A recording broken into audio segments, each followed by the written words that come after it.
மீசை யூடியூப் உங்களுக்கு உடனுக்குடன் வந்து சேர லைக் பண்ணுங்கள், ஷேர் பண்ணுங்கள், சப்ஸ்கிரைப் பண்ணுங்கள், மறந்துடாதீங்க. பக்கத்தில் இருக்கிற பெல் பட்டனை டச் பண்ணுங்கள் நண்பர்களே.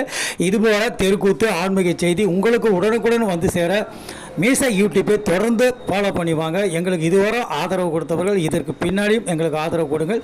லைக் பண்ணுங்கள், சப்ஸ்கிரைப் பண்ணுங்கள், மறந்துடாதீங்க. கமெண்ட் பண்ணுங்கள், மறந்துடாதீங்க. சப்ஸ்கிரைப் பண்ணுங்கள்.